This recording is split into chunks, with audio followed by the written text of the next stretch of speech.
ठीक है, यहाँ पर देखिएगा इसमें है extremely weak electric currents are produced, extremely weak electric currents are produced in the human body by the movement of charged particles called ions. These are called ionic currents. So when these weak ionic currents flow along the nerve cells, they produce magnetic field in our body. हम इस chapter में शुरुआत से एक चीज़ देख चुके हैं कि हमें हमेशा मैग्नेटिक फील्ड प्रोड्यूस करने के लिए एक मैग्नेट की ज़रूरत नहीं है. अगर किसी वायर में इलेक्ट्रिक करंट फ्लो कर रहा है तो उसके आसपास भी मैग्नेटिक फील्ड जो है वो प्रोड्यूस हो जाता है. ठीक है, अच्छा, मैग्नेटिक फील्ड प्रोड्यूस होता है किसी वायर में अगर इलेक्ट्रिक करंट फ्लो हो रहा है, उसकी वजह से किसी वायर में इलेक्ट्रिक करंट फ्लो हो रहा है. इलेक्ट्रिक करंट कैसे प्रोड्यूस होता है?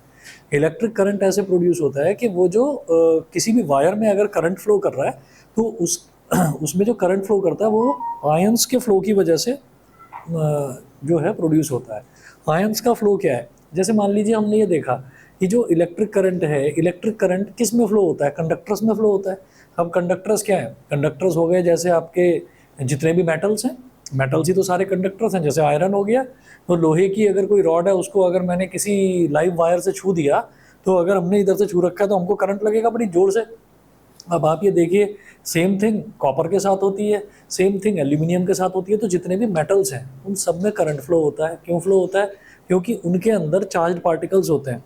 अब आप ये देखिएगा कि कंडक्टर में ऐसा क्या है या मेटल्स में ऐसा क्या है कि वो सारे कंडक्टर्स होते हैं कि उनके थ्रू करंट फ्लो होता है. ऐसा क्या है उनमें? देखिए, जब हम बात करते हैं किसी भी उसकी आप बात करिए, मान लीजिए चलिए सोडियम ले लिया, सोडियम, मैग्नीशियम, एल्यूमिनियम, ये सारे के सारे मेटल्स ही हैं. ठीक है, अब इसमें चलिए हम एल्यूमिनियम को यूज़ करते हैं मेटल के तौर पर. वायर्स होते हैं एल्यूमिनियम के, तो एल्यूमिनियम का जो एटॉमिक नंबर है वो 13 होता है. तो 13 का जब इलेक्ट्रॉनिक कॉन्फ़िगरेशन करेंगे तो ये हो जाएगा 283. ठीक है, इलेक्ट्रॉनिक कॉन्फ़िगरेशन हो गया 283. 283 का मतलब क्या है कि इसमें जो आउटर मोस्ट शेल है, आउटर मोस्ट शेल में कितने इलेक्ट्रॉन्स हैं? 3 इलेक्ट्रॉन्स हैं. ठीक है, आउटर मोस्ट शेल में 3 इलेक्ट्रॉन्स हैं. तो ये एल्यूमिनियम क्या करेगा? ये एल्यूमिनियम इन 3 इलेक्ट्रॉन्स को डोनेट कर देगा. समझ गए? हम ये कहते हैं कि कोई भी मेटल जो है उसमें क्या होता है कि उसमें आउटर मोस्ट शेल में इतने ही इलेक्ट्रॉन्स होते हैं कि वो डोनेट कर पाए. तो जब वो डोनेट करेगा तो डोनेट करने पर क्या बन जाएगा? हम ये जानते हैं कि जो भी इलेक्ट्रॉन्स डोनेट करता है वो कैटायन बनाता है. तो इसीलिए हम इसको बोलते हैं Al3+. Al3+ ये बोलते हैं कि एल्यूमिनियम के जो आयंस हैं वो क्या है? एल्यूमिनियम 3+ आयंस, ये बोला जाता है.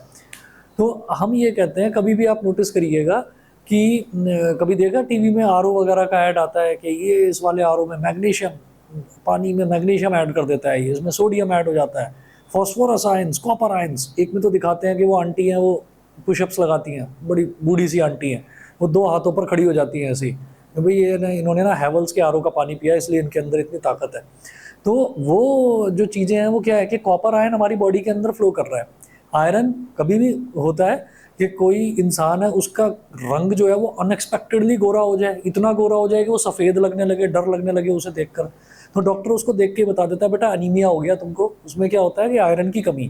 तो अगर आयरन की कमी हो जाती है तो आयरन की कमी तो बड़ा सफ़ेद रंग हो जाता है किसी भी इंसान का, अंग्रेज जैसा दिखने लगता है वो. ठीक है, और चला उससे जाता नहीं क्योंकि आयरन की कमी हो गई है. ठीक है, थका थका बुरा हाल रहता है उसका. फिर उसको वो दवा शवा देते हैं और कहते हैं कि भाई सेब खाया करो तो आयरन आ जाएगा बॉडी में, ठीक हो जाएगी. ठीक है, तो क्या है कि आयरन का मतलब ये थोड़ी है कि किसी ने लोहे का टुकड़ा लिया बॉडी के अंदर ठूंस दिया उसको कि लो भी आयरन आ गया बॉडी के अंदर, ऐसे थोड़ी होता है. तो आयरन का टेस्ट कैसे होता है? आयरन का, या चलिए कैल्शियम की कमी हो गई बॉडी में तो उसका टेस्ट भी कैसे होता है? ब्लड टेस्ट ही होता है. सब किसी भी चीज़ की अगर प्रॉब्लम होती है तो ब्लड टेस्ट होता है. तो अब आप ये देखिएगा कि जब ब्लड टेस्ट हो रहा है तो ब्लड को वो निकाल रहे हैं और ब्लड निकालने के बाद लेबोरेटरी में ब्लड का चेकअप हो रहा है और उसमें देख रहे हैं कि आयरन जितना होना चाहिए उतना है या नहीं है. तो इसका मतलब ब्लड के अंदर ये सारे मेटल्स के जो आयंस हैं वो फ्लो करते हैं. होता है ऐसा? ब्लड के अंदर ही कॉपर भी, आयरन भी, मैग्नीशियम भी, फास्फोरस भी, जितने भी आयंस हैं वो सारे फ्लो करते हैं. और आयंस के फ्लो की वजह से ही तो करंट प्रोड्यूस होता है. तो जब हमारे बॉडी में ब्लड लगातार फ्लो करता रहता है तो ब्लड के अंदर आयंस भी हैं, वो भी सारे फ्लो कर रहे हैं. और जब वो सारे फ्लो कर रहे हैं तो इसका मतलब बहुत वीक करंट हमारी बॉडी के अंदर भी एग्जिस्ट करता है. और जब बॉडी के अंदर करंट एग्जिस्ट करता है तो हमारी पूरी बॉडी एक कंडक्टर की तरह बिहेव कर रही है. और जब कंडक्टर की तरह पूरी बॉडी बिहेव करती है तो होता क्या है कि हमारे भी आसपास थोड़ा थोड़ा मैग्नेटिक फील्ड होगा. ठीक है, हमारे पास भी थोड़ा थोड़ा, अब ऐसा मैग्नेटिक फील्ड नहीं होगा कि मतलब हम किसी चुंबक की तरफ खींचते चले जाएंगे, जाके चिपक ही जाएंगे, ऐसा नहीं होता, मतलब बहुत हल्का होता है, बहुत वीक होता है। तो वही चीज़ यहाँ पर बोली है कि extremely weak electric currents are produced in the human body by the movement of charged particles called ions. These are called ionic currents. Ionic currents. So when these weak ionic currents flow along the nerve cells, they produce magnetic field in our body. तो इसमें हमारी body में ये magnetic field produce करते हैं। The magnetism produced in the human body is very very weak as compared to the Earth's magnetism.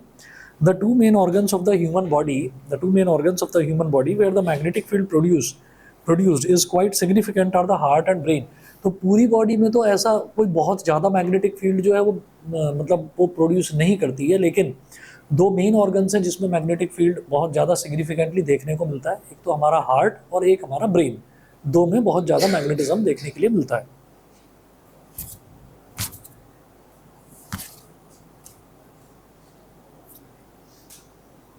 The magnetism produced inside the human body by the flow of ionic currents forms the basis of a technique called magnetic resonance imaging.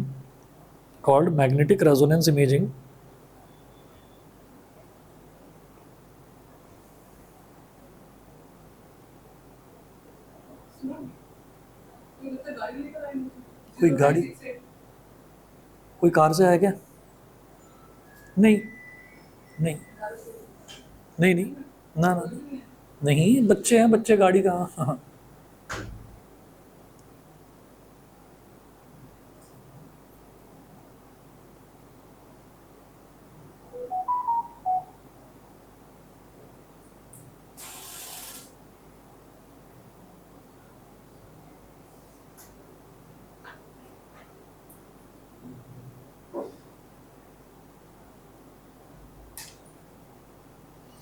The magnetism produced inside the human body by the flow of ionic currents forms the basis of a technique called magnetic resonance imaging (MRI), which is used to obtain images or pictures of the internal parts of our body. Example: MRI can detect cancerous tissue inside the body of a person. तो MRI आपने सुना होगा, MRI होता है body में कहीं कोई problem हो जाती है जो एक्सरे से भी डिटेक्ट नहीं हो पा रही है, तो MRI से वो चीज़ डिटेक्ट हो जाती है। तो MRI को कहते हैं मैग्नेटिक रेजोनेंस इमेजिंग। तो उससे क्या होता है कि बॉडी के अंदर मान लीजिए कोई ऐसी चीज़ डेवलप हो रही है जो बॉडी के अंदर नहीं होनी चाहिए, ठीक है, तो वो मैग्नेटिक रेजोनेंस इमेजिंग से आ जाती है। उसमें वो पता क्या लगाते हैं कि पैरामीटर्स होते हैं। मैग्नेटिक रेजोनेंस इमेजिंग MRI की जो मशीन होती है, कभी कराया तो नहीं है किसी ने, है ना ही कराना पड़े तो ही अच्छा, बड़ा पेनफुल होता है। मतलब ऐसा पेन तो ये नहीं है कि किसी बॉडी पार्ट में कहीं पर पेन हो रहा है, लेकिन दिमाग ख़राब हो जाता है, आवाज़ आती है बहुत ज़्यादा MRI मशीन में से, और वो जब लिटाते हैं ना उसमें हेडफोन लगा देते हैं, हेडफोन लगा के पूरी बॉडी को अंदर डाल देते हैं, है ना, वहाँ पर डर लगने लगता है। कह देते हैं कि आंखें मत खोलना, क्योंकि जब आप आंखें खोलोगे तो आपको लगेगा कि पूरी तरह से सब कुछ कवर्ड है, तो सफोकेशन लगने लगती है, होती नहीं है, लगने लगता है कि अरे मुझे किसी ने दबा दिया, मुझे किसी ने घेर लिया, ऐसे ऐसे होता है। तो उसमें होता क्या है कि बॉडी के ना पैरामीटर सेट होते हैं कि हार्ट और लंग्स में इतना डिस्टेंस होगा, ठीक है, लंग्स में पेनक्रियाज में इतना डिस्टेंस होगा, पेनक्रियाज में स्टमक में इतना डिस्टेंस होगा, हालांकि बीच में मसल्स से, टिश्यूज से, है ना, और कौन सी होती है आपकी स्क्लेरेनकाइमेटस टिश्यू जो है उसकी पैकिंग होती है, नहीं तो पता चले कि बंदा दौड़ रहा है तो हार्ट जो है वो हिलता डुलता पता चले पेनक्रियाज के पास पहुंच गया, स्टमक जो है वो कहीं और पहुंच गया, तो वो पैकिंग हो रखी होती है, बॉडी की बहुत अच्छी पैकिंग होती है। तो वो जो है उसमें अगर लगता है कि नहीं कोई सस्पिशियस थिंग है, या हार्ट के और लंग्स के बीच में कोई सस्पिशियस थिंग है जो नहीं होनी चाहिए, तो उसको फिर वो मैग्नीफाई करके उसकी इमेज दिखा देता है। तो जब उसकी इमेज दिखने लगती है तो ये समझ में आ जाता है कि हाँ इस पोर्शन की चेकिंग होनी चाहिए, टेस्ट होना चाहिए कि कहीं ऐसा तो नहीं कोई कैंसर के टिश्यू डेवलप हो रहे हो। तो वो चीज़ जब इनिशियली पता चल जाती है तो फिर उस चीज़ को धीरे धीरे इनिशियली ही ठीक किया जा सकता है। तो और नहीं अगर पता चलता है, बहुत लास्ट स्टेज में पता चलता है, तो फिर तो बुलावा आ जाता है। ठीक है, चलिए जी, तो एग्जाम्पल है MRI can detect cancerous tissue inside the body of a person.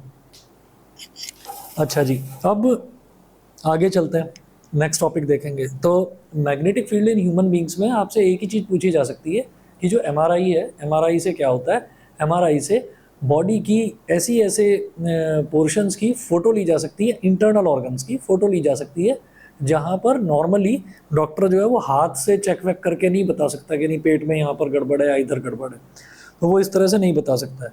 तो एमआरआई जो है वो कैंसरस टिश्यूज़ को डिटेक्ट करने में हेल्प करता है। अब नेक्स्ट टॉपिक देखेंगे। नेक्स्ट टॉपिक बड़ा काम का है भाई, ये फ्लेमिंग का लेफ्ट हैंड रूल। तो इसमें force on a current carrying conductor placed in a magnetic field, force on a current carrying conductor placed in a magnetic field. तो ऐसा होता है कि जब भी कभी कोई एक करंट कैरिंग कंडक्टर है और उसको हमने किसी मैग्नेटिक फील्ड में रख दिया, पहले से ही हमारे पास मैग्नेटिक फील्ड है और एक कंडक्टर है, कंडक्टर यानी कि कोई वायर है, उसके अंदर से करंट फ्लो कर रहा है। अब हमने क्या करा है कि हमने उसको उठाकर किसी मैग्नेटिक फील्ड के अंदर रख दिया। तो जैसे मान लीजिए यही वायर है ना, ये वायर है, अब इस वायर के थ्रू मैं बोल रहा हूँ, इस वायर के थ्रू मैं बोल रहा हूँ, तो इसके अंदर करंट तो फ्लो हो रहा है ना। अब इसी वायर को उठाकर मैं किसी मैग्नेटिक फील्ड में रख दूँ। मैग्नेटिक फील्ड में रखने का मतलब क्या है, दो मैग्नेट लगा लो, एक तरफ रख दो नॉर्थ पोल, एक तरफ दूसरी मैग्नेट का साउथ पोल फिक्स कर दो। तो नॉर्थ पोल और साउथ पोल अगर आमने सामने आ गया तो नॉर्थ से साउथ मैग्नेटिक फील्ड लाइंस जाती हैं, ठीक है। तो इसका मतलब नॉर्थ पोल इधर फिक्स कर रखा है, साउथ पोल इधर फिक्स कर रखा है, तो ये बीच में एक मैग्नेटिक फील्ड बन गया। उसके बीच में इस वायर को रख दिया, ये वायर चुपचाप नहीं पड़ा रहेगा, ये वायर डिफ्लेक्ट होने लगेगा, या तो राइट की तरफ मूव कर जाएगा या लेफ्ट की तरफ, या थोड़ा सा टेढ़ा हो जाएगा। इसका मतलब इस पर कोई ना कोई फोर्स लग रही है। तो जब भी कभी कोई करंट कैरिंग कंडक्टर को हम मैग्नेटिक फील्ड में रखते हैं तो इट एक्सपीरियंसेस अ फोर्स, उस पर फोर्स लगती है। सुनिएगा जरा। As per Ørsted's experiment, a current carrying wire exerts a mechanical force on a magnet, and if the magnet is free to move, this force can produce a motion in the magnet. तो as per Ørsted's experiment, a current carrying wire exerts a mechanical force on a magnet. तो एक current carrying wire जो है वो magnet पर mechanical force लगाती है, ठीक है। And if the magnet is free to move, और अगर मैग्नेट फ्रीली मूव कर पा रही है तो this force can produce motion in the magnet. तो इससे मैग्नेट मूव भी कर सकती है, ठीक है। और ये चीज़ आपने वैसे भी देखी होगी कि क्या बिना हाथ लगाए आप किसी मैग्नेट को मूव कर सकते हो, बिना टच करे किसी मैग्नेट को मूव कर सकते हो। तो हम कह सकते हैं कि हाँ। अगर मान लीजिए, यार ये कीड़ा कहाँ से आ गया, अगर मान लीजिए कि एक मैग्नेट है और उसका नॉर्थ पोल इधर है और आप दूसरी मैग्नेट है उसका भी नॉर्थ पोल लेकर आते हो, तो इसका नॉर्थ पोल इसके नॉर्थ पोल को रिपेल करेगा, आप थोड़ा नज़दीक लेकर जाओगे वो दूर हटेगा, वो और दूर हटेगा। तो बिना टच करे, टच नहीं कर रखा है, आप आगे वाली मैग्नेट पर खुद फोर्स नहीं लगा रहे हो कोई, लेकिन ये मैग्नेट उसको रिपेल करती जा रही है। तो एक मैग्नेट दूसरे मैग्नेट को जिस तरह से मोशन में ला सकती है, इसी तरह से एक करंट कैरिंग वायर जो है वो मैग्नेट को, या एक मैग्नेट एक करंट कैरिंग वायर को मोशन में ला सकता है। The reverse of this is also true, that is a magnet exerts a mechanical force on a current carrying wire, and if the wire is free to move, this force can produce a motion in the wire. तो magnet अगर freely move कर रही है तो वो wire को भी move करा सकती है, बस कंडीशन ये है कि वायर ऐसी सिंपल वायर नहीं होना चाहिए, वायर के अंदर से करंट फ्लो होना चाहिए।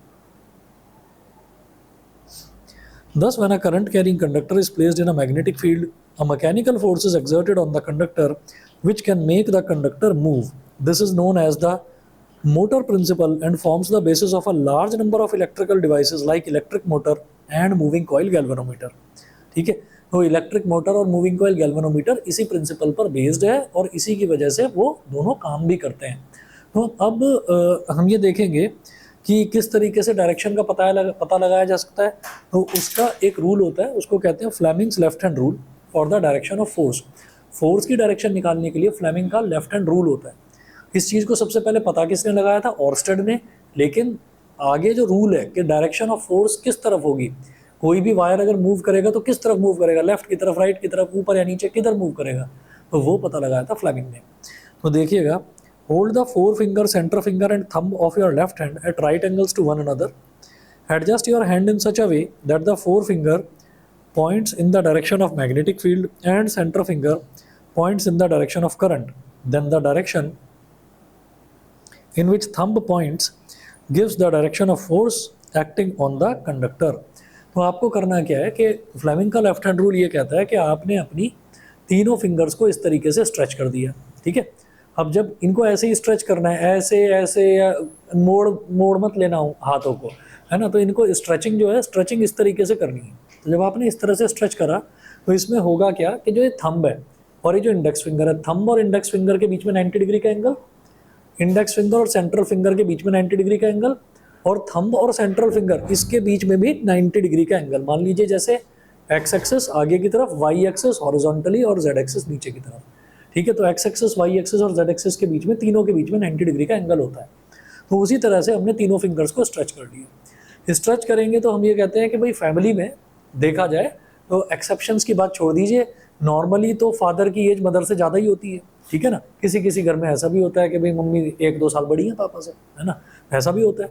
तो क्या है कि भाई फादर सबसे बड़े हो गए, तो पहले father, F for father, F for force, ये थंब जो है ये फोर्स की डायरेक्शन देगा। तो F for father, F for force, M for mother, M for magnetic field, C for children, C for current. तो फादर मदर चिल्ड्रन ऐसे याद रख लेना, father mother children, F for father, F for force, M for mother, M for magnetic field, C for current and C for children. इस तरह से याद रखना है आपको। ठीक है, अब इसको अप्लाई किस तरह से करना है क्वेश्चंस में, कैसे क्वेश्चंस आते हैं वो अभी देखते हैं। आगे लिखा है इसी पेज पर, पेज नंबर 18 पर नीचे लिखा हुआ है फ्यू इंपॉर्टेंट पॉइंट्स। तो ये जो इंपॉर्टेंट पॉइंट्स हैं इनकी बात करते हैं जरा। बाई कन्वेंशन, कन्वेंशन का मतलब होता है रूल, नियम। By convention the direction of flow of positive charges is taken to be the direction of flow of current. ठीक है, direction of flow of positive charges is taken to be the direction of flow of current. So the direction in which the positively charged particles such as protons or alpha particles etc. move will be the direction of electric current. ठीक है, तो convention का मतलब ये है कि rule है, rule के तौर पर ये माना जाता है कि जिस डायरेक्शन में पॉजिटिव चार्जेस फ्लो कर रहे हैं ना, और पॉजिटिव चार्जेस क्या होते हैं, पॉजिटिव चार्जेस दो तरीके के हैं जो हम पढ़ेंगे, प्रोटॉन्स या फिर अल्फा पार्टिकल्स। तो जिस डायरेक्शन में प्रोटॉन्स या फिर अल्फा पार्टिकल्स मूव कर रहे हैं ना, हम ये मानकर चलते हैं कि हमारा करंट भी उसी डायरेक्शन में मूव कर रहा है। ये पहला इंपॉर्टेंट पॉइंट है। ठीक है, अच्छा जी, उसके बाद जो दूसरा पॉइंट है वो है the direction of electric current is however taken to be opposite to the direction of flow of negative charges such as electrons. Electric current की डायरेक्शन, अगर मान लीजिए हमको इलेक्ट्रॉन्स की डायरेक्शन दे रखी है कि इलेक्ट्रॉन्स हमारे, मान लीजिए इस तरफ जा रहे हैं। ठीक है, ऐसे जा रहे हैं इलेक्ट्रॉन्स, तो अगर इलेक्ट्रॉन्स का डायरेक्शन ये ऐसे लगातार फ्लो करते जा रहे हैं तो करंट का डायरेक्शन उल्टा होगा, करंट फिर इधर फ्लो करेगा। ठीक है, अगर प्रोटॉन्स का डायरेक्शन ये है तो इलेक्ट्रॉन, तो करंट भी इसी डायरेक्शन में फ्लो करेगा। पहला पॉइंट ये है कि पॉजिटिव चार्जेस जिस डायरेक्शन में मूव करेंगे करंट भी उसी डायरेक्शन में मूव करेगा। ये तो पहला पॉइंट है। दूसरा पॉइंट, अगर इलेक्ट्रॉन्स जिस डायरेक्शन में मूव करेंगे करंट उसका अपोजिट मूव करेगा। समझ गए? तो अगर पॉजिटिव चार्जेस का फ्लो दे रखा है तो हम ये कहेंगे कि भाई फिर आपको करंट का फ्लो दे रखा है। अगर नेगेटिव चार्जेस का फ्लो दे रखा है तो मान लीजिएगा कि करंट उसके अपोजिट डायरेक्शन में फ्लो करेगा। अगर मान लीजिए नॉर्थ की डायरेक्शन में जा रहे हैं ना इलेक्ट्रॉन्स, तो इलेक्ट्रॉन्स क्या नेगेटिवली चार्ज, तो फिर आपका करंट जाएगा साउथ की डायरेक्शन में, उल्टा चलेगा करंट। ठीक, दो पॉइंट्स ये। तीसरा पॉइंट है पेज नंबर 19 पर, the direction of deflection of a current carrying conductor और a stream of positively charge particles और a stream of negatively charge particles like electrons tells us the direction of force acting on it.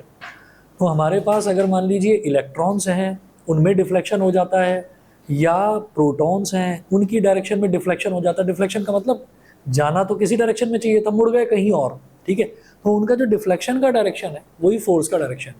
For example, हम सीधे सीधे चल रहे हैं, ठीक है, हवा, और हम बहुत हल्के हैं, हवा ऐसी आई कि हमको लेफ्ट की तरफ उड़ा कर ले गई। तो इसका मतलब क्या है कि हमारे अंदर लेफ्ट की तरफ क्या हो गया, डिफ्लेक्शन आ गया। ठीक है ना, तो ये जो डिफ्लेक्शन है, हाँ जी ठीक है जी, थैंक यू। तो हमारे पास डिफ्लेक्शन जो है वो डिफ्लेक्शन आ गया लेफ्ट की तरफ। तो लेफ्ट की तरफ हम जा तो रहे थे सीधे, लेकिन लेफ्ट की तरफ डिफ्लेक्शन आ गया। डिफ्लेक्शन का मतलब क्या है कि हम लेफ्ट में मुड़ गए। तो लेफ्ट में मुड़ गए तो हम ये कहेंगे फोर्स की डायरेक्शन है लेफ्ट। समझ गए? ठीक है, अब जरा देखिएगा क्वेश्चन, देखिएगा, हमें 3 पॉइंट्स याद रखने हैं कि डिफ्लेक्शन का जो डायरेक्शन होगा वही फोर्स का डायरेक्शन होगा। नेगेटिवली चार्ज पार्टिकल जिस डायरेक्शन में मूव करेंगे करंट उसके अपोजिट मूव करेगा। पॉजिटिवली चार्ज पार्टिकल जिस डायरेक्शन में मूव करेंगे करंट उसी डायरेक्शन में मूव करेगा। ठीक है ना, देखते हैं।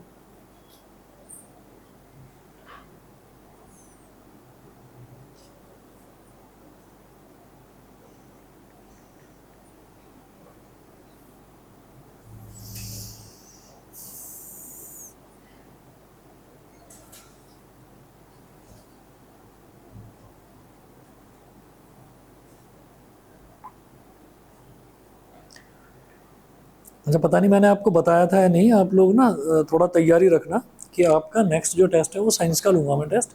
तो साइंस का टेस्ट आपका एक तो फ्राइडे है, कल कल है ना, नहीं परसों है फ्राइडे, मंडे को रख लें साइंस का टेस्ट। और चैप्टर बता देता हूँ, human I and the colourful world, ठीक है ना। तो human I and the colourful world वही आप चैप्टर प्रिपेयर कर लेना। मैंने आपको बताया है कि उसमें एक तो टॉपिक एटमॉस्फेरिक रिफ्रैक्शन है, ठीक है, एक स्कैटरिंग ऑफ लाइट है। इन पर तो कंसेप्चुअल क्वेश्चन आएंगे, थियोरिटिकल क्वेश्चन आएंगे। और उसके अलावा आपका डिफेक्ट्स ऑफ विजन और उसका करेक्शन, वो उसके पूरे डायग्राम वगैरह वो पूरे ढंग से लर्न कर लें। और उसके अलावा उन पर न्यूमेरिकल्स, मायोपिक आई का न्यूमेरिकल, हाइपरमेट्रोपिक आई का न्यूमेरिकल, ये सब कुछ, ठीक है। मैंने आंसर शीट दे दी थी तुम्हें? नहीं, तुमने मांगी भी नहीं। हाँ खराब हुआ था।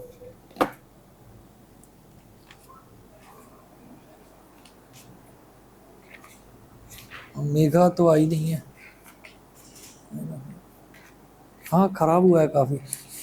तैयारी करना है इसका, मैं दोबारा दोबारा लूँगा इसका टेस्ट। कोई बात नहीं, अब पढ़ लो, अब तैयारी कर लो। अभी तो 2-4 दिन की छुट्टी होंगी ना स्कूल की, बताओ ना कितने दिन की छुट्टी है? हाँ 11-12, 13 को क्या है? 13 को तो मंडे है। 13 को संडे है क्या? 13 को, अरे हाँ 13 का तो संडे है। और 11 कब है? 11 तो परसों है। अच्छा परसों अच्छा फ्राइडे सैटरडे संडे, ठीक ठीक ठीक। अरे कई स्कूलों में कल की भी छुट्टी है। हाँ तो 4 दिन की छुट्टी होंगी तुम्हारी तो। हाँ वही, मेरी बेटी की भी छुट्टी है, ये कुछ ज़्यादा ही खुश है आज। हाँ चलो कोई नहीं, ठीक है।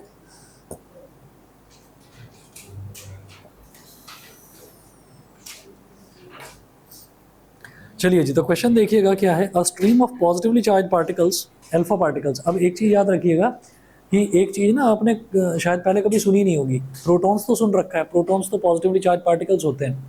अल्फा पार्टिकल्स नहीं सुने होंगे। अल्फा पार्टिकल्स सुने? बहुत बढ़िया, सुना है। हाँ जी, जो हीलियम है ना, हीलियम के अंदर 2 ही इलेक्ट्रॉन्स होते हैं, उसका एटॉमिक नंबर 2 होता है। उन दोनों इलेक्ट्रॉन्स को अगर हीलियम डोनेट कर दे तो वो अल्फा पार्टिकल कहलाता है, ठीक है ना। हीलियम ने अगर अपने दोनों ही इलेक्ट्रॉन डोनेट कर दिए तो उसको बोलते हैं अल्फा पार्टिकल। तो प्रोटॉन्स होते हैं और अल्फा पार्टिकल्स होते हैं। अब आप ये देखें, बोल रहे हैं अ stream of positively charge particles, alpha particles, move towards waste, is deflected towards north by a magnetic field. The direction of magnetic field is, option आपको दे रखा है, टुवर्ड्स साउथ, टुवर्ड्स ईस्ट। तो 4 ऑप्शंस दे रखे हैं, टुवर्ड्स साउथ,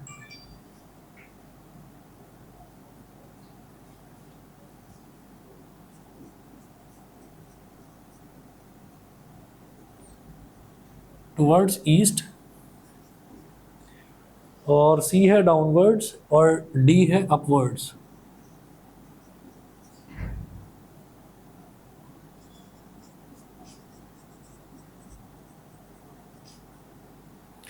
ठीक है, 4 options दे रखे हैं। अब सुनिएगा, अ स्ट्रीम ऑफ पॉजिटिवली। अच्छा एक चीज़ और आपको ध्यान रखनी है। अब आपको सब बच्चों ने अभी तक ज्योग्राफी तो पढ़ते ही होंगे, है ना। तो उसमें आपने सबने देखा होगा, इंडिया का मैप देखा ही होगा। तो इंडिया के मैप में सबसे ऊपर क्या दिखाई देता है? जम्मू कश्मीर। जम्मू कश्मीर, फिर हिमाचल, फिर उत्तराखंड, उत्तर प्रदेश, ये सारी चीज़ें आ जाती हैं। तो ये सारा पोर्शन क्या कहलाता है? नॉर्थ। नॉर्थ। तो जनरली क्या होता है कि मैप जो है, मैप आपने अपने स्कूल में कई बार देखा भी होगा, टंगा रहता है, दीवार पर टंगा रहता है, ठीक है। तो नॉर्थ तो दिखाई देता है ऊपर, वो केरला, कर्नाटक, तमिलनाडु वगैरह वो सारे नीचे साउथ, ठीक है। और इस तरफ क्या दिखाई देता है आपको? उड़ीसा, बिहार, ये सारी चीज़ें दिखाई देती है। इस तरफ वेस्ट बंगाल। तो ये सारा जो है ये कहलाता है ईस्ट। वेस्ट बंगाल को ये मत समझना कि वो ईस्ट क्यों है, वो तो वेस्ट है। वो वेस्ट बंगाल का मतलब क्या है कि बांग्लादेश जो है ना, बांग्लादेश, वो बांग्लादेश पहले, मतलब वो, हाँ वो ईस्ट बंगाल है और ये वेस्ट बंगाल है। मतलब अगर पूरे मैप की बात करी जाए तो पूरे मैप में जो बांग्लादेश है that is called east of Bengal, और ये कहलाता है वेस्ट ऑफ बंगाल। तो इसलिए इसको वेस्ट बंगाल और उसको ईस्ट बंगाल बोल देते हैं। तो अब आप ये देखिएगा, और नाम का वेस्ट बंगाल है, वो है ईस्ट में, इंडिया के ईस्ट में है, ठीक है। और ये गुजरात और महाराष्ट्र वगैरह ये वेस्ट में आ जाते हैं। तो इसका मतलब ये है कि मैप ऐसे टंगा रहता है। तो राइट में तो हो गया उड़ीसा, बिहार, वेस्ट बंगाल, यानी कि ईस्ट तो इधर हो गया, वेस्ट इधर हो गया, गुजरात, महाराष्ट्र वगैरह वो वेस्ट इधर हो गया, ठीक है। नॉर्थ जम्मू कश्मीर ऊपर, मतलब क्या आसमान में जम्मू कश्मीर? आसमान में है क्या, मतलब आकाश की तरफ उड़ना शुरू करो तो वहाँ पहुँच जाओगे, या पाताल में जाना शुरू करोगे तो केरला पहुँच जाओगे, ऐसा नहीं होता। ये क्या है कि वो तो टांग रखा है उसको मैप को जब भी स्टडी करना होता है तो मैप को एज इट इज़ यहाँ से जैसे दीवार पर टंगा हुआ है उतार कर ऐसे टेबल पर रख देते हैं। तो सोचिए ऐसे रखा हुआ है और उसको ऐसे टेबल पर रख दिया, तो इसका मतलब जो ईस्ट में था वो अभी भी ईस्ट में ही है, आपने ऐसे रखा तो आपका जो उड़ीसा बिहार है वो अभी भी इधर ही रहेगा, ठीक है। महाराष्ट्र गुजरात वो अभी भी इधर ही रहेगा, लेकिन जो चीज़ पहले ऊपर दिखाई दे रही थी वो ऊपर नहीं है, वो इस डायरेक्शन में, तो नॉर्थ अंदर की तरफ है। तो बोर्ड पर अगर हम बनाएंगे नॉर्थ ईस्ट वेस्ट साउथ, तो उसको कैसे बनाएंगे, उसको ऐसे बनाएंगे कि भाई ईस्ट तो इधर, वेस्ट इधर, और नॉर्थ को ऐसे ऊपर और नीचे ना बनाकर ऐसे टेढ़ी लाइन बनाएंगे, एन और एस, मतलब नॉर्थ है इनवर्ड्स और साउथ है आउटवर्ड्स। मेरी बात सबको समझ में आ गई, ठीक है। अच्छा, अब आप ये देखिएगा, इन्होंने बोला है अ stream of positively charge particles alpha particles moving towards waste. Positively charge particles हैं वेस्ट की तरफ मूव कर रहे हैं, वेस्ट की तरफ मूव कर रहे हैं, यानी कि पॉजिटिवली चार्ज पार्टिकल्स इधर मूव कर रहे हैं। तो पॉजिटिवली चार्ज पार्टिकल्स जहाँ मूव करते हैं हम कहते हैं करंट की डायरेक्शन भी वही है, करंट की डायरेक्शन भी वही है, ठीक है। तो ये वाली जो डायरेक्शन है वेस्ट की तरफ वाली डायरेक्शन जो है ये हो गई करंट की डायरेक्शन, बोलो ठीक, ठीक है। उसके बाद अब वो कह रहे हैं it is deflected towards north, इसमें डिफ्लेक्शन हो जाता है नॉर्थ की तरफ। तो नॉर्थ मतलब इनटू द बोर्ड, अंदर की तरफ, डिफ्लेक्शन अंदर की तरफ, यानी कि फोर्स अंदर की तरफ लग रहा है, फोर्स अंदर की तरफ लग गया। उसके अलावा deflected towards north bye a magnetic field, the direction of magnetic field is, magnetic field की डायरेक्शन बताइए। तो ठीक है भाई, फिंगर से स्ट्रेच कर लो ऐसे। अब इनको ऐसे ऐसे नहीं करना है, हाथ को मोड़ लो कैसे भी, लेकिन ये फिंगर से ऐसी रहनी है। हाथ को ऐसे कर लो, ऐसे कर लो, ऐसे ऐसे कैसे भी कर लो, ठीक है, लेकिन फिंगर्स को मत मूव करना। तो हमने कहा कि अच्छा फिंगर्स को मूव नहीं करना, तो फोर्स अंदर की तरफ है, ठीक है, हाथ को मूव करना है, तो भाई फोर्स को कर लो अंदर की तरफ, ठीक है, ऐसे करूँगा। ये थंब हो गया अंदर की तरफ, दिखाई दे रहा होगा, ऑनलाइन वालों को दिख नहीं रहा होगा तो बता रहा हूँ, ये फोर्स है, तो ये फोर्स रहेगा अंदर की तरफ, नॉर्थ की तरफ, ठीक है। और जो हमारी इंडेक्स फिंगर है ये मैग्नेटिक फील्ड का डायरेक्शन बताती है, तो हम ये कहेंगे कि भाई नहीं, हमें तो सेंट्रल फिंगर यानी कि C for children, C for current, ठीक है। तो सेंट्रल फिंगर को इधर करना है और थंब रहेगा अंदर की तरफ, तो इंडेक्स फिंगर कहाँ हो गई, ऊपर की तरफ।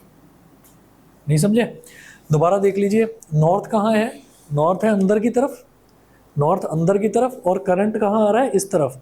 तो फिंगर्स को स्ट्रेच करना है, करंट को तो रखो ऐसे, करंट तो ऐसे क्योंकि सेंट्रल फिंगर करंट को रिप्रेजेंट करती है, और ये जो थंब है थंब कर दो अंदर की तरफ, ठीक है। तो आपकी इंडेक्स फिंगर कहाँ इशारा कर रही है, ऊपर की तरफ। इसका मतलब इंडेक्स फिंगर क्या है, M, mother, M for mother, M for magnetic field, तो मैग्नेटिक फील्ड का है ऊपर की तरफ। तो इसका मतलब क्या है कि इसका ऑप्शन है डी, अपवर्ड्स, ठीक है ना, इसका आंसर है डी, अपवर्ड्स, ये वाला। ऑनलाइन वाले सारे बच्चे बता दें भाई, मुकुंद, प्रियांशी, अमोलिका, मेघा, तनिष। हाँ जी, दोबारा बता रहे हैं, हमें फिंगर्स हमेशा अपनी ऐसी ही रखनी है, फिंगर्स ऐसी ही रखनी है। अब आप ये देखिएगा कि फोर्स कहाँ, वो कह रहे हैं कि वो जो stream of positively charge particles है it is deflected towards north. तो हमने जो इंपॉर्टेंट पॉइंट्स लिखे थे उसमें हमने ये देखा था कि जहाँ पर भी डिफ्लेक्शन होगा वही फोर्स की डायरेक्शन होगी, ठीक है। तो डिफ्लेक्शन हो रहा है नॉर्थ की तरफ, तो फिंगर्स को ऐसे स्ट्रेच करके, नॉर्थ कहाँ है, अंदर की तरफ, तो थंब को तो कर दो अंदर की तरफ, तो थंब तो हो गया अंदर की तरफ, ठीक है। और जो सेंट्रल फिंगर है, सेंट्रल फिंगर करंट को रिप्रेजेंट करता है, करंट कहाँ पर है, इस तरफ, वेस्ट की तरफ, तो करंट को कर दो इस तरफ। थंब तो अंदर आप कर चुके हैं पहले ही, फिंगर्स को ऐसे ही रखना है, फिंगर्स को ऐसे ही रखना है, थंब को तो कर चुके हैं आप अंदर, ठीक है। सेंट्रल फिंगर को आपने कर दिया वेस्ट की तरफ, तो इंडेक्स फिंगर कहाँ इशारा कर रही है, ऊपर की तरफ, मैग्नेटिक फील्ड आपका ऊपर की तरफ हो गया। बस इसमें इस चीज़ का ध्यान रखना कि कोई बच्चा ऐसे ना करे, कई बच्चे क्या करते हैं, फिंगर्स को ऐसे कर लेते हैं, थंब को ऐसे कर लेते हैं, भाई क्या कर रहे हो ये, हाँ जुमा केसरी है क्या ये? तो ऐसे मत करना, आपको ये 90 डिग्री का ही एंगल बनाना है। फिंगर्स को आपने अगर आगे पीछे करा तो आपकी सारी डायरेक्शन गड़बड़ हो जाएगी, फिंगर्स ऐसी रहनी है, ठीक है। बताओ भाई मुकुंद, क्लियर है? यस ठीक है। अच्छा, अब मैं आगे बताता हूँ आपको, आगे है think you are sitting in a chamber. अब आपको सपोज चैम्बर का मतलब होता है छोटा रूम, तो think you are sitting in a chamber with your back to one wall. तो आपने ये माना कि आप एक चैम्बर में बैठे हुए हैं और आपकी जो बैक है वो एक वॉल की तरफ है, तो हम मान लो हम बैठे हुए हैं, खड़े हुए नहीं, हम बैठे हुए हैं ऐसे, तो हमारी जो बैक है वो इस वॉल की तरफ है, ठीक है। आगे आगे पढ़ते हैं question. N electron beam moving horizontally from back wall towards the front wall, तो इलेक्ट्रॉन बीम आ रही है पीछे से, हमने अपनी बैक कर रखी है इस वॉल की तरफ, इस वॉल में से इलेक्ट्रॉन बीम निकल के आ रही है, हाँ पीछे से आई आगे गई, पीछे से आई आगे गई, ऐसे जा रही है।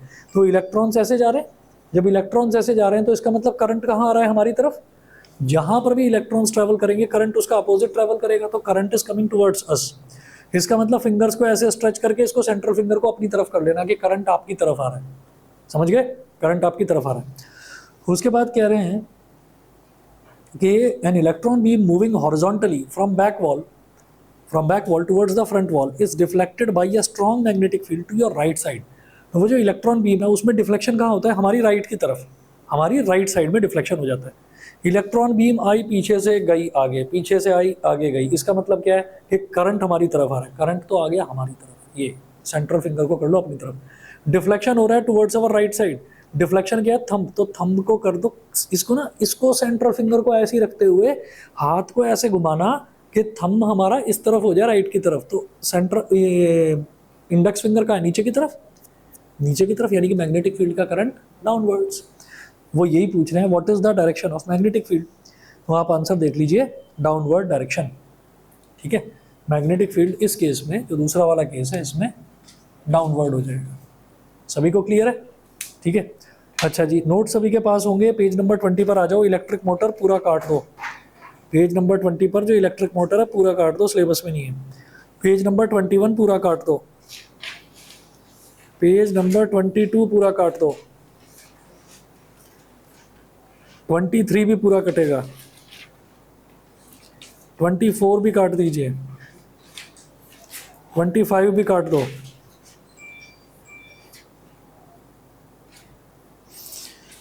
25 के बाद में सीधा हमको करना है 26 में है direct current and alternating current, यहाँ से करेंगे, ठीक है।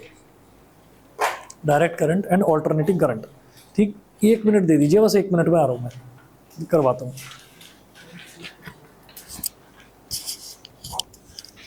सीधा पेज नंबर 26 पर आना, नीचे सारा पोर्शन खत्म हो चुका है, सिलेबस में नहीं है।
चलिए तो अब नेक्स्ट हम देखेंगे, नेक्स्ट टॉपिक है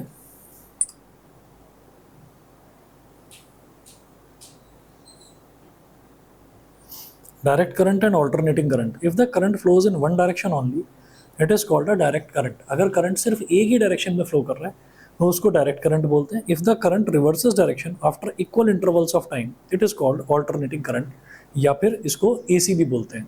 ठीक है, बस ये डेफिनेशन।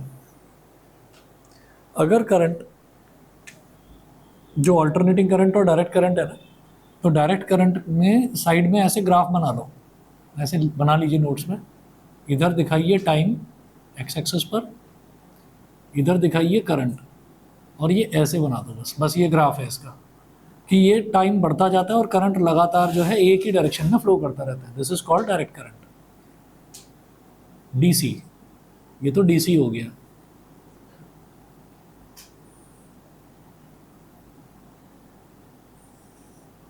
एक्स एक्सिस पर इधर टाइम दिखाइए, वाई एक्सिस पर करंट, और इसको ऐसे बना लो। This is called AC, alternating current. तो ऑल्टरनेटिंग करंट क्या करता है, ऑल्टरनेटिंग करंट का ना बार बार डायरेक्शन चेंज होता रहता है। तो एक बार ऊपर की तरफ जाता है, एक बार नीचे की तरफ, ऊपर नीचे ऊपर नीचे। It is just like a wave. जैसे वेव में क्रेस्ट और ट्रफ बनते हैं ना, उसी तरीके से ऑल्टरनेटिंग करंट आता है। आपको बस इतना ही नोट करना है। डिटेल में जाएंगे तो टाइम लगेगा, ज़रूरत है नहीं उसकी आपको। ठीक है ना, तो दोनों की बस डेफिनेशन करनी है। उसके बाद नेक्स्ट जो टॉपिक है इलेक्ट्रिक जनरेटर, ये भी काट दीजिए। एसी जनरेटर ये भी काट दो, पेज नंबर 26 पर। पेज नंबर 27 पर है सॉरी, इलेक्ट्रिक जनरेटर का कंस्ट्रक्शन, ये पूरा काट दीजिए 27 पर। पेज नंबर 28 पर नोट करके लिखा हुआ है कुछ। The alternating current AC produced in India has a frequency of 50 hertz.